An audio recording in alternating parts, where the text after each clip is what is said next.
The twin moons of Kepler 442b cast pale light across the industrial wasteland. Massive mining towers reached toward the sky like metal fingers.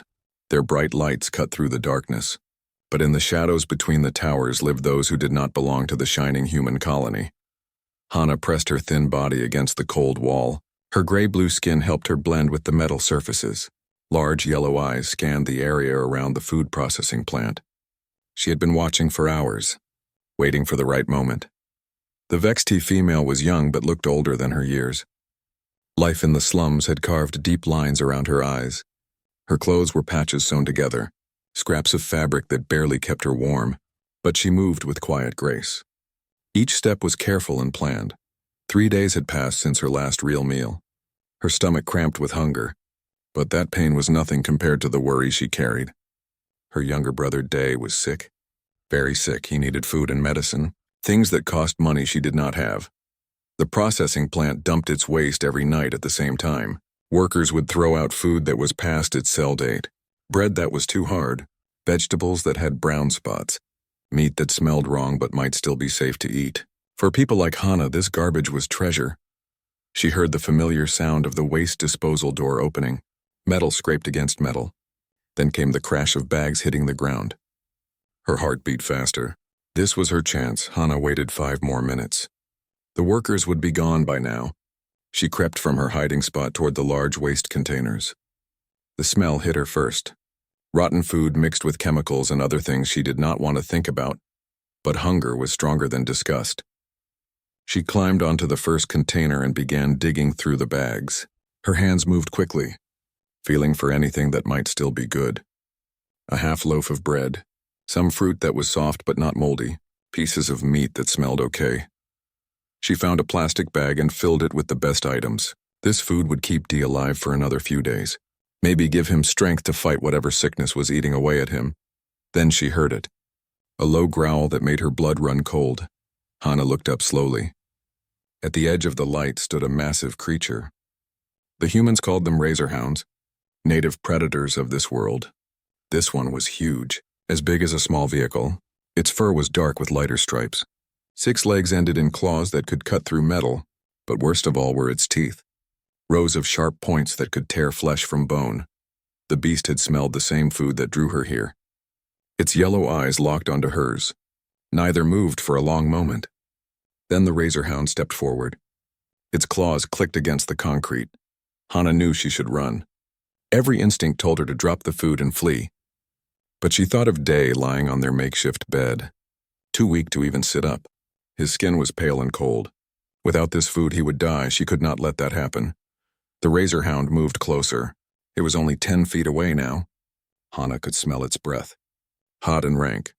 She reached into her bag and pulled out a metal pipe. Part of some machine she had found weeks ago. It was not much of a weapon, but it was all she had. The creature growled again. Louder this time.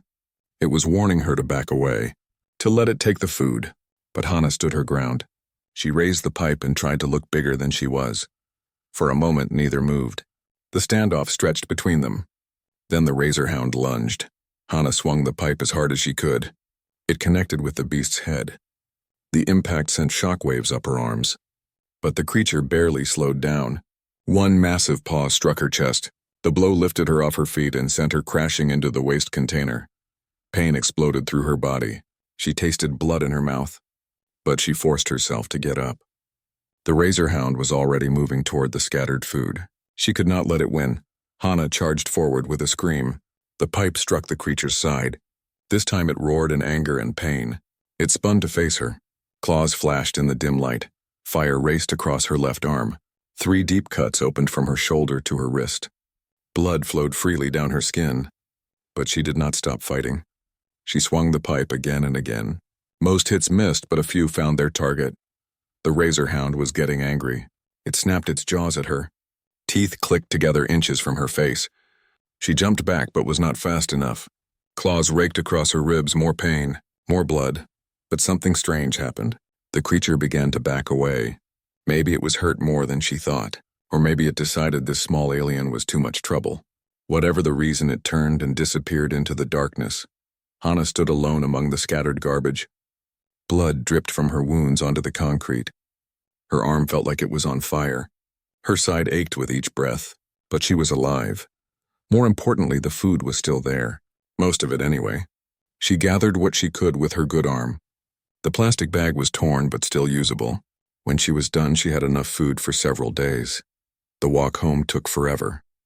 Each step was agony. She had to stop several times to rest. Blood loss made her dizzy, but she kept moving. Day needed this food.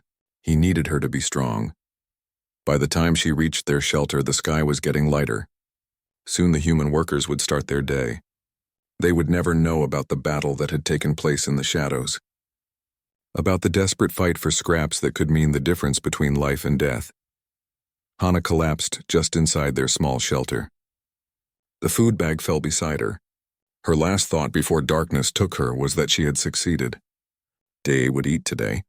That was all that mattered. June walked slowly through the empty streets. His shift at the Colony Medical Center had lasted 14 hours. 3 mining accidents and a reactor malfunction had kept him busy all day. His feet ached and his back was sore. All he wanted was to get home and sleep. The human medic was 30 years old but looked younger. He kept his black hair short and neat. His clothes were simple but clean. Unlike most colonists, he did not avoid the alien settlements. He found their different cultures interesting. In his spare time, he studied their languages and customs. Tonight, he decided to take the short path home. It led through the edge of the slum area where most aliens lived. Colony regulations said humans should avoid these places. The administration claimed they were dangerous. But June had walked this way many times. He never had any trouble. The twin moons were setting now. Dawn was still hours away. This was the quietest time on Kepler 442b.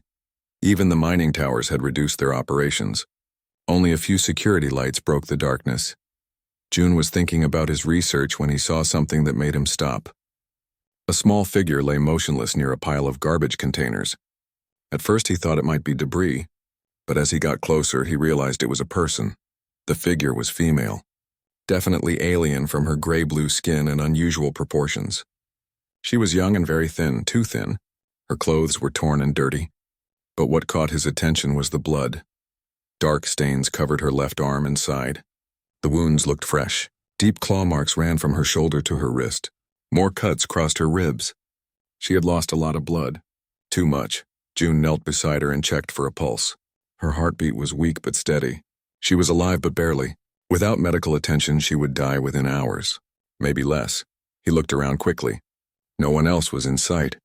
The smart thing would be to report this to colony security. Let them handle it. That was what regulations required. But regulations had never stopped him from helping people before. June made his decision. He carefully lifted the alien female in his arms. She was lighter than he expected. Malnutrition had made her body small and fragile. He had to be gentle with her injuries. His workshop was only a few blocks away. It was where he repaired medical equipment in his free time. The place had basic supplies and tools. Not as good as the main medical center, but it would have to do.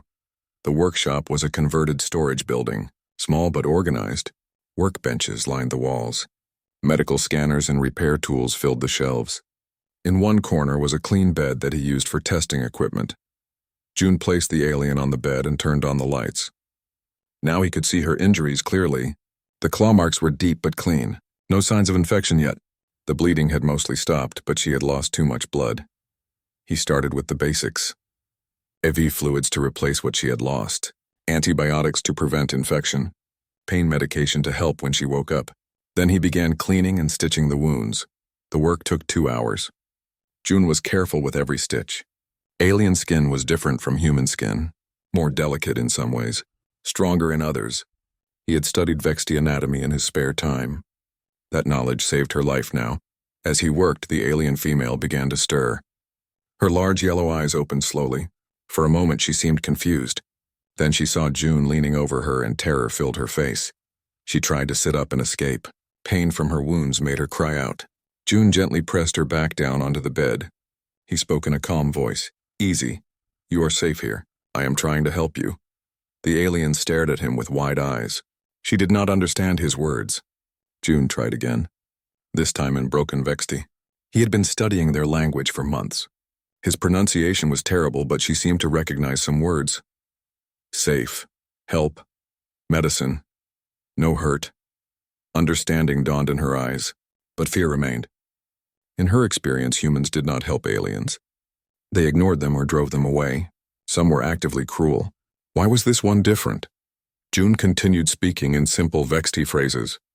He explained that he was a doctor, that her wounds needed care, that she should rest and let them heal. Slowly, the alien began to relax. "What is your name?" he asked in Vexti. "Hana," she whispered. Her voice was weak from blood loss. "I am June. You were hurt badly. What happened?" Hana told him about the razor hound, about fighting for food scraps, about her sick brother who needed medicine. Her story was told in halting phrases, mixed Vexti and human words, but June understood enough. When she finished talking, Hana tried to get up again. She said her brother was waiting for her, that she had to bring him food. June could see she was still too weak to walk. "Rest first," he said. "Then we talk about your brother." But Hana shook her head. Family was more important than her own safety. She swung her legs over the side of the bed. The movement made her dizzy. She would have fallen if June had not caught her. "Please," she said in broken human language. "Brother sick? Need food." June looked into her desperate eyes. He made another decision that went against all regulations. From his personal food supplies, he packed a bag, bread and protein bars, concentrated nutrients that would help a sick person recover. Then he added medical supplies, basic antibiotics and pain medication, vitamins that would help with malnutrition, things that could save her brother's life. Hana stared at the bag in shock. Real food, not scraps from garbage containers. Fresh bread that smelled wonderful. Medicine that cost more than she could earn in months. All given freely by a human she had just met. Tears ran down her face. In her own language, she whispered words of gratitude. June did not need translation to understand their meaning. "Your brother," he said carefully in Vexti. "Bring him here tomorrow. I look at him. Help if I can." Hana nodded through her tears. She tried to stand again. This time June helped her. He walked with her to the door and watched her disappear into the pre-dawn darkness. Standing alone in his workshop, June wondered what he had started. Helping one alien was already against regulations, but he knew he could not stop now. Something about Hana's courage and determination had touched him deeply. For the first time since coming to this colony, he felt like he was doing something that truly mattered. 3 days passed before Hana returned to June's workshop. She came in the early morning when few humans were on the streets. This time she was not alone. A small figure walked beside her, even thinner than she was. June opened the door before they could knock. He had been watching for them through his window. The boy beside Hana was clearly her brother. Same gray-blue skin and yellow eyes. But where Hana moved with careful strength, the boy could barely walk. Day looked to be about 12 years old in human terms. His skin was pale and sickly. Dark circles rimmed his eyes. Every few steps he stopped to catch his breath. Whatever illness he had was getting worse. "This is Day," Hana said in careful human words. She had been practicing. "My brother. Very sick." June nodded and gestured for them to come inside. Day looked around the workshop with wonder. He had never been in a human building before. The clean walls and bright lights seemed magical to him. "Let me examine him," June said. He spoke mostly in human language now. Hana was learning fast. The examination took an hour. June used scanners and medical tools to check everything. Day's heartbeat was irregular. His breathing was shallow. Blood tests showed severe malnutrition and something else, something that made June frown with concern. "What wrong?" Hana asked. She could read worry in the human's face. June chose his words carefully. "Hunger is part of problem, but not all. He has genetic condition. Very serious. Without treatment, he will die." Hana's face went white. She had known Day was sick, but not how sick. "Can you help him, please? I try." "But need better equipment. Medicine I do not have here." Over the next few weeks, a routine developed. Hana would bring Day to the workshop every few days. June would check on the boy's condition and provide what treatment he could. Basic medications helped with some symptoms, but the genetic condition was beyond his resources. During these visits, June and Hana talked. At first, their conversations were simple, medical questions and basic needs. But gradually, they began sharing more personal things. Hana told him about her homeworld, a beautiful planet with vast oceans and floating cities. She described the music her people made, songs that could last for days and told the history of their race. She spoke of festivals and ceremonies that brought entire communities together. But then came the darker parts of the story. The human corporation that had come to mine rare minerals, the promises of partnership and shared prosperity, how the mining had gone wrong and destroyed the planet's core. Millions of Vexti had fled on refugee ships. Most had died in space. The survivors ended up on worlds like this one. Humans say accident, Hana explained. But Vexti know truth. Company knew danger. Did not care about our lives. June felt sick as he listened. He had never heard this version of events. The colony record said the Vexti were economic migrants, people seeking better opportunities. Nothing about destroyed homeworlds or corporate crimes. Not all humans same, he said carefully. Some bad, some good. Like all people. Hana nodded, but he could see doubt in her eyes. Her experience with humans had been mostly negative. He was the first one to show her real kindness. As the weeks passed, June learned more about the alien settlement. Hana introduced him to others in her community. Most were suspicious at first. Humans meant trouble in their experience. But Hana spoke for him, told them how he had saved her life and helped Day. One evening, she brought him to meet Tay, an old Vexti male who served as unofficial leader of their settlement. He was ancient by their standards. His skin was darker gray and marked with scars from a long life. But his eyes were sharp and intelligent. Tay spoke perfect human language. Better than Hana's. He had learned it during the evacuation from their homeworld. So you are the human who helps our young ones, he said. I try to help anyone who needs it, June replied. The old alien studied him carefully. Why, what do you gain from this? It was a fair question. June thought about his answer. I became doctor to help people. All people. Not just humans. But your government says we are not people. We are problems to be managed. June had no good answer for that. Colony policy was clear about keeping humans and aliens separate. Government wrong sometimes. People must do what is right. Tay's expression softened slightly. You risk much to help us, why? Because it is right thing to do. They talked for hours that night. Tay told him more about Vexti history and culture, their complex social structures and ancient traditions, their advanced understanding of music and mathematics. Before the destruction of their world, they had been a peaceful and sophisticated people. We had no armies, Tay explained. No weapons of war. We believed all intelligent life was sacred. That belief made us weak when the mining company came. June learned that Day's genetic condition was not rare among young Vexti. The trauma of losing their homeworld had triggered dormant genes. Many children were getting sick. Without proper treatment, they would all die within a few years. Colony Medical Center has equipment to cure this, June said, but regulations prevent treating aliens. Then our children will die, Tay said simply, as we have been dying since we arrived here. That night, June could not sleep. He lay in his bed thinking about everything he had learned. The real history of the Vexti, the children who were dying from treatable diseases. The artificial barriers that prevented him from helping. He thought about his medical oath. First, do no harm. Help those in need regardless of their background. Every doctor took that oath. But colony regulations made it impossible to follow. Something had to change. But June knew that challenging the system would be dangerous. He could lose his job, be sent back to Earth in disgrace. But when he thought of Day's pale face and Tay's resignation to his people's fate, he knew he had to try. The next morning, he made a decision. He would find a way to get Day the treatment he needed, even if it meant breaking more rules, even if it put his own career at risk. Some things were more important than regulations. Saving lives was one of them. But he also knew he could not do this alone. He needed help from inside the colony administration. Someone with access to the main medical facilities. Someone willing to take the same risks he was taking. The question was whether such a person existed, or whether he would have to challenge the entire system by himself. Either way, children were dying, and June refused to let that continue. 2 weeks later, June made his move. He had spent days studying Day's condition and researching treatment options. The genetic disorder was completely curable with the right equipment. The Colony Medical Center had everything needed, but using it for aliens was strictly forbidden. Late one night, June accessed the medical center's database. He used his clearance codes to research similar cases from other colonies. What he found shocked him. This genetic condition was spreading rapidly among young Vexti across the galaxy. Thousands had already died. The cure was known but rarely administered to alien refugees. More disturbing were the classified files he discovered by accident.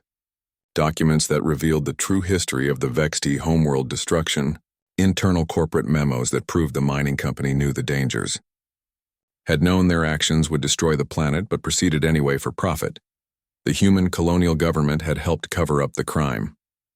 Classified the Vexti as economic migrants instead of refugees. This fiction allowed them to deny responsibility and avoid paying reparations. It also justified treating the survivors as unwelcome guests instead of people deserving help. June printed the most damaging documents. Evidence that could expose the conspiracy and change how aliens were treated, but he also knew that possessing these files was extremely dangerous. Treason was a serious crime in the colonies. The next morning he prepared everything needed to treat Day. Medical supplies that he could smuggle out of the center, portable equipment that would work in his workshop. If he could not bring the boy to the medical center, he would bring the medical center to the boy. But as he loaded supplies into his transport vehicle, someone called his name. June turned to see Mira walking toward him. The colony administrator was a stern woman in her 40s. She had short gray hair and cold blue eyes. Her expression was not friendly. "Dr. June, I need to speak with you." June's heart raced, but he kept his voice calm. "Of course, Administrator Mira. What can I do for you?" "There have been reports of missing medical supplies. Equipment signed out but never returned. Medications that disappeared from inventory. Do you know anything about this?" June met her gaze steadily. "Medical supplies go missing sometimes. Equipment breaks or gets contaminated. It happens in any busy facility." "Yes, it does. But the pattern suggests deliberate theft. Someone with access codes and medical knowledge. Someone like you." The accusation hung in the air between them. June knew he could deny everything. Claim the missing items were legitimate losses. But Mira's expression suggested she already knew the truth. "I help people who need medical care," he said carefully. "That is what doctors do. Human people, yes. But we both know you have been treating aliens. Providing them with supplies and equipment meant for colony personnel." June said nothing. Mira continued talking. "This ends now. You will cease all contact with the alien settlement. Any further theft of medical supplies will result in criminal charges. Do I make myself clear?" "Children are dying," June said quietly. "I can save them." "Why would you prevent that?" Mira's expression hardened. "Those aliens are not our responsibility. We have limited resources and must prioritize our own people. Every supply item you waste on them is something that could save a human life. There are enough supplies for everyone. The medical center has more equipment than we need. That is not the point. The point is maintaining order and following regulations.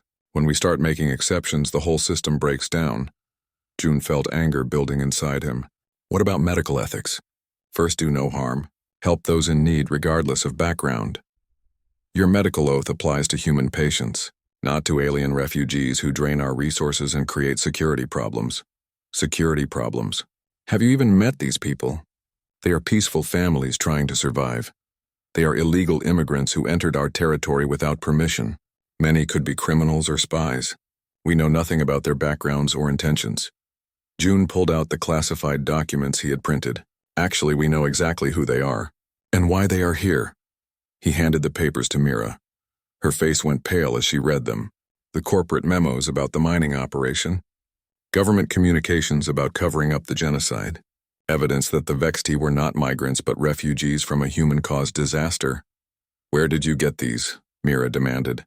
"Does it matter? What matters is that they prove we are responsible for what happened to these people.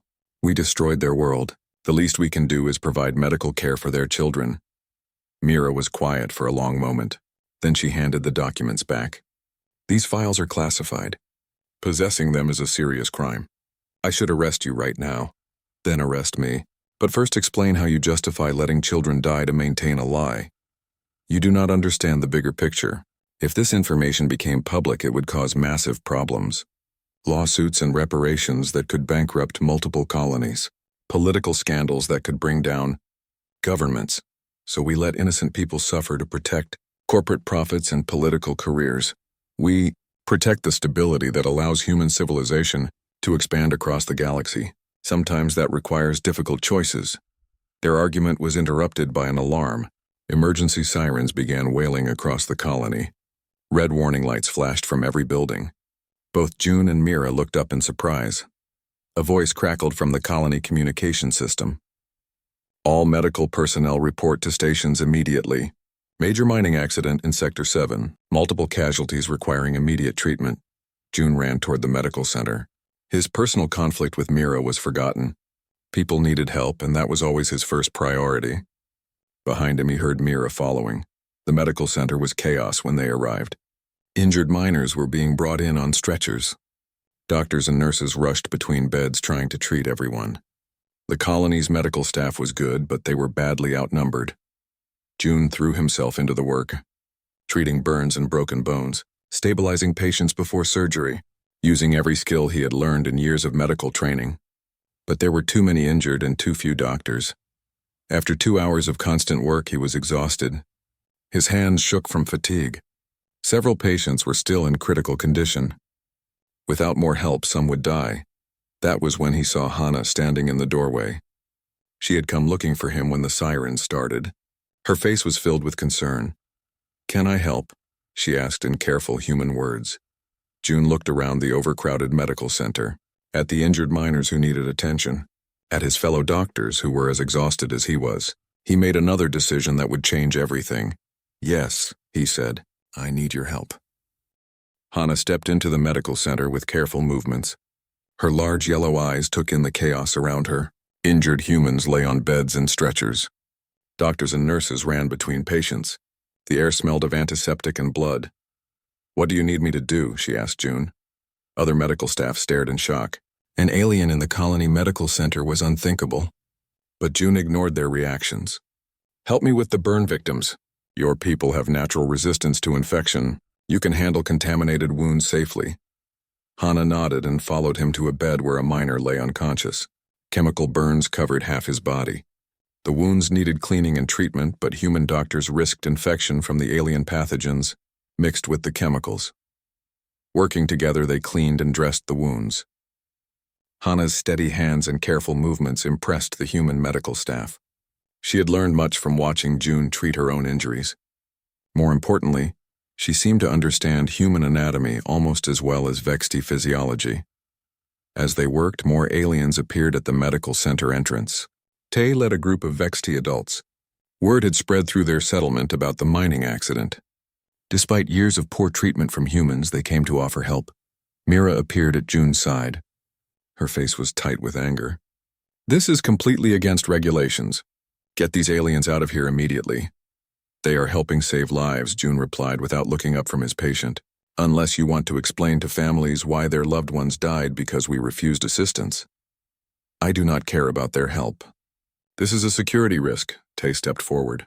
He spoke in perfect human language. "Administrator Mira, we come in peace, only to help your injured people. I know who you are, and I know you have no business being here. Perhaps not, but we have knowledge that might save lives." Before Mira could respond, another emergency alarm sounded. This one was different. Higher pitched and more urgent. A voice came over the communication system. "Contamination alert in medical center. Unknown pathogen detected. All personnel follow decontamination procedures immediately." Panic spread through the room. Contamination from alien pathogens was every colony's worst fear. If a dangerous organism spread, it could kill thousands of people. Doctors began sealing off infected areas and preparing quarantine procedures. June quickly tested the air samples. What he found made his blood run cold. The contamination was not from the aliens. It came from the mining accident itself. Deep excavation had released organisms that lived in the planet's core, bacteria that could infect both humans and aliens.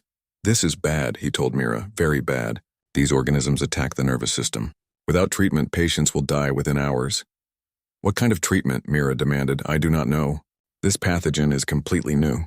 We need to study it and develop countermeasures fast." That was when Tay spoke up. "We know this organism. It killed many of our people when we first arrived on this world. We learned how to fight it."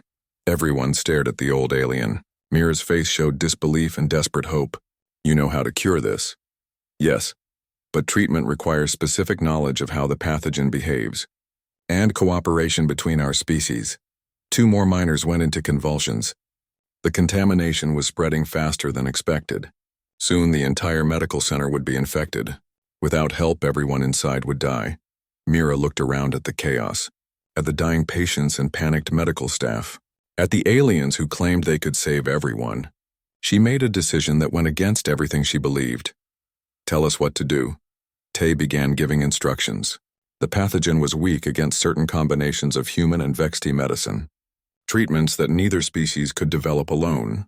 Working together, they could create a cure. The next few hours were a desperate race against time. Human doctors provided medical equipment and pharmaceutical knowledge. Vexti healers shared their understanding of the organism and traditional treatments. Hana worked alongside June, testing different combinations of medicines. Slowly, they developed a treatment protocol. The first patients to receive it showed immediate improvement. Their convulsions stopped. Breathing became easier. The contamination was still spreading, but now they had a way to fight it. More aliens arrived to help. Not just Vexti, but members of other refugee species. Each group brought different knowledge and skills. Together, they could handle problems that would have overwhelmed any single species. Mira watched in amazement as humans and aliens worked side by side. The cooperation was natural and effective. Old prejudices seemed to disappear when lives were at stake. People helped people regardless of their species or background. As dawn broke, the crisis was finally under control. All patients were stable and recovering. The contamination had been contained. Lives that should have been lost were saved through cooperation between species. June found Mira standing alone in the corridor. She looked exhausted and thoughtful. The events of the night had clearly affected her deeply. "You were right," she said quietly. "About the aliens. About everything. They saved us tonight. Humans and aliens working together saved everyone." Mira nodded slowly. "I have been reading those classified documents you showed me. The real history of what happened to their homeworld. We caused this. We are responsible for their suffering. So what do we do now? We try to make things right. Change the regulations that prevent proper cooperation. Give these people the help they deserve, and it will not be easy. There will be opposition from colonial authorities and corporate interests. Probably. But after tonight, I cannot pretend anymore. Cannot ignore what I have seen with my own eyes." They walked back into the main medical area. Humans and aliens were still working together, cleaning up after the crisis, checking on patients, sharing knowledge and techniques that could help prevent future disasters. In one corner, June saw Hana sitting with Day. The boy looked much better. During the crisis, June had managed to give him the treatment he needed. The genetic condition would no longer threaten his life. "Thank you," Hana said when she saw June approaching. "For everything. For saving my life. For helping my brother. For showing us that not all humans are the same. Thank you for helping us tonight. You saved many lives, and we saved lives together. Human and Vexti working as one people." June smiled. That phrase captured everything he hoped for the future. Different species working together as one people, sharing their knowledge and abilities, building something better than what either could achieve alone. It would take time to change decades of mistrust and prejudice. But tonight had proven it was possible. When faced with a common crisis, the barriers between species had melted away. What remained was simple. People helping people in whatever way they could. That was the foundation they could build on. The hope for a better future. 6 months later, the same alley looked completely different. Where garbage containers once overflowed with waste, now stood organized distribution centers. Clean buildings housed medical supplies and food storage. The smell of rotting food had been replaced by the sounds of construction and community activity. Hana walked through the transformed area with confidence.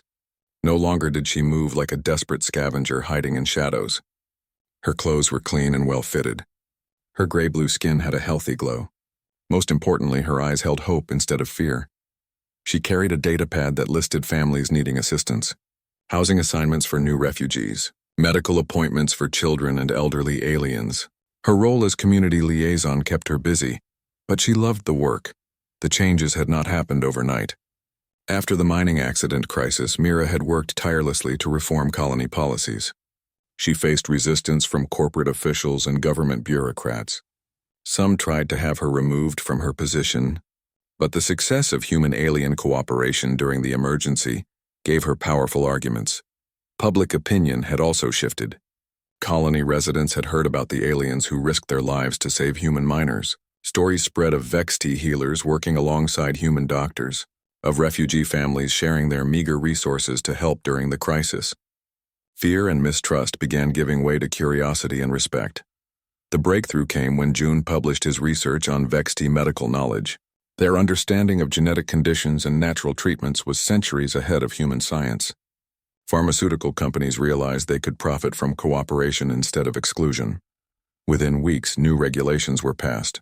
Aliens received legal resident status and access to colony services. The medical center opened its doors to all species. Joint research projects began studying diseases that affected multiple races. But the most important change was simpler. Humans and aliens began talking to each other, learning about different cultures and traditions, discovering they had more in common than they had differences. Hannah reached the distribution center just as a familiar figure approached. The same razor hound that had attacked her months earlier, but now the creature wore a collar and walked calmly beside a young human boy. "Hello, Hannah," the boy called out. His name was Min, and he was 8 years old. His parents were miners who had been injured in the accident. During their recovery, Hannah had helped care for Min. A friendship developed between the human child and the alien woman. "Hello, Min. How is Storm?" Today, Storm was the name they had given, the Razor Hound.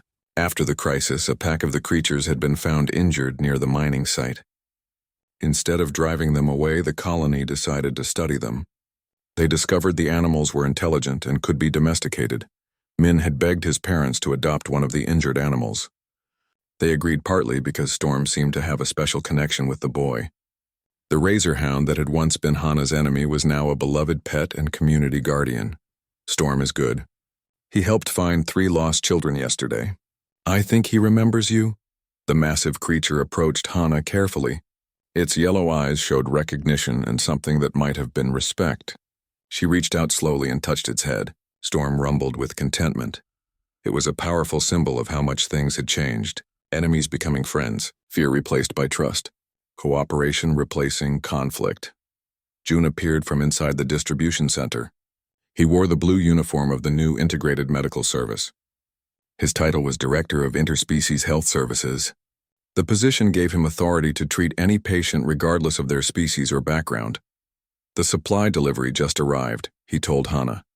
Medical equipment for the new clinic, and educational materials for the language exchange program.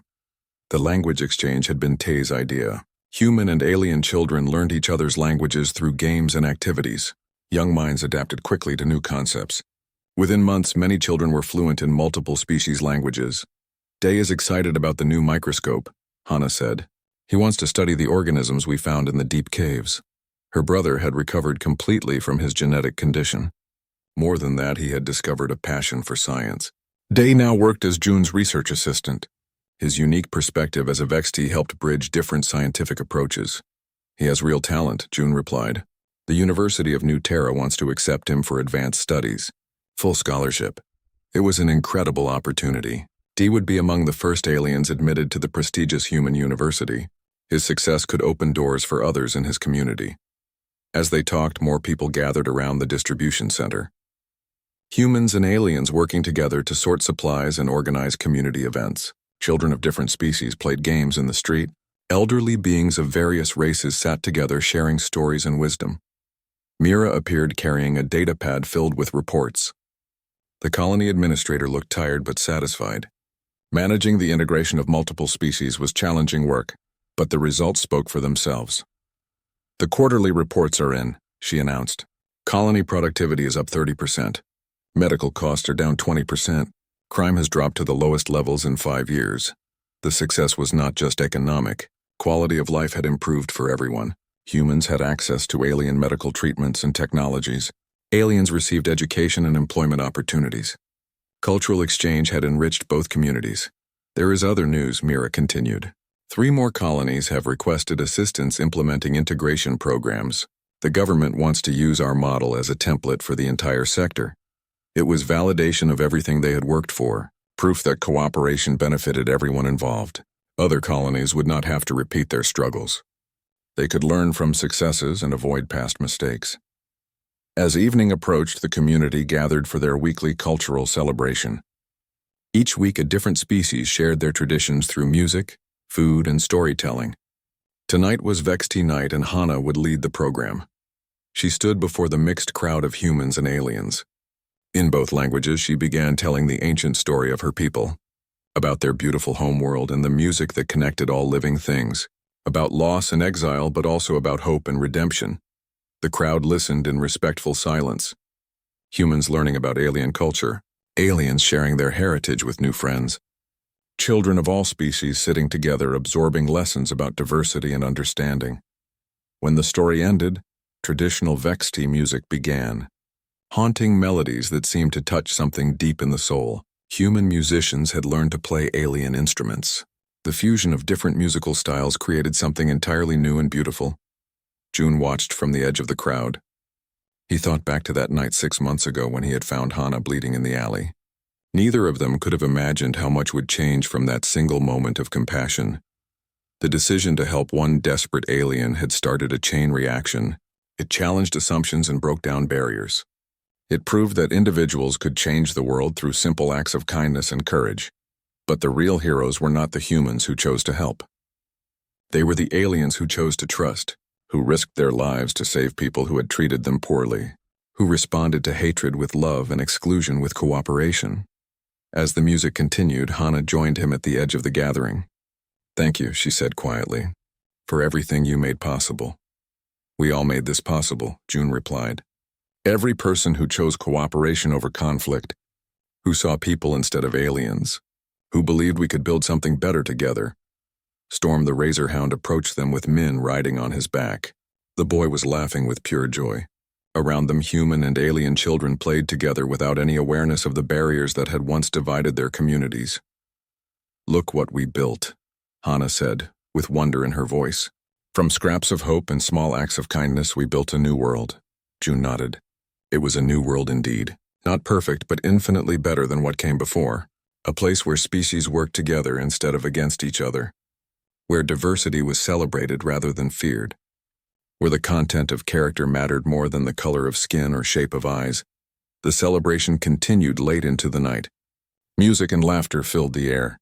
Stories were shared in multiple languages. Food from different worlds was passed around for everyone to try. As the twin moons rose high above the colony, Hana looked up at the stars. Somewhere out there were other worlds facing the same challenges they had overcome. Other refugees seeking homes and hope. Other communities divided by fear and misunderstanding. But now there was a model to follow. A proof that different species could work together successfully. The example of one small colony would spread across the galaxy. Other worlds would learn that cooperation created prosperity, while division brought only suffering. The future stretched ahead full of possibilities. Interspecies universities where knowledge could be shared freely. Joint exploration missions to discover new worlds. Cultural exchanges that would enrich all civilizations. But it had all started here. In a garbage-filled alley where a desperate alien fought a beast for scraps of food. Where a human medic chose compassion over regulations. Where individual acts of courage and kindness had changed the fate of entire species. That was the real message of their story. That ordinary people could do extraordinary things when they chose love over fear. That the smallest gestures of humanity could grow into movements that transformed worlds. The celebration gradually wound down as families returned to their homes. But the bonds formed that evening would last forever. Human and alien children had played together and learned each other's names. Adults had shared stories and discovered common dreams. Hana walked slowly back to her home. No longer the desperate shelter where she had once hidden with her dying brother. Now she lived in a comfortable apartment with running water and reliable heat. More importantly, she lived without fear. Tomorrow would bring new challenges. More refugees to help settle. More cultural barriers to bridge. More prejudices to overcome through patience and understanding. But she no longer faced these challenges alone. She had a community of humans and aliens working together. She had friends who judged her by her actions rather than her appearance. She had hope for a future where her brother could achieve his dreams and where children of all species could grow up together in peace. As she reached her door, Hana looked back one more time at the transformed settlement. Lights glowed in windows where families of different species lived side by side. The sounds of multiple languages blended together in casual conversation. What had once been a place of desperation was now a symbol of hope. She thought about the long journey that had brought her people to this moment. The destruction of their homeworld. The desperate flight through space. The years of poverty and discrimination on various colony worlds, the constant struggle just to survive. But perhaps it had all led to this moment when different species learned they could be stronger together than apart. When barriers built from ignorance crumbled before the power of understanding. When enemies became friends and strangers became family. Tomorrow the work would continue, but tonight she could rest knowing that the future was bright. That her brother would grow up in a world where being different was not a curse but a gift, where the diversity of species created beauty instead of conflict. The stars above shone down on a transformed world, a place where compassion had triumphed over fear, where individual courage had sparked a revolution of understanding, where humanity had proven once again that love was stronger than hate. It was a new beginning for everyone,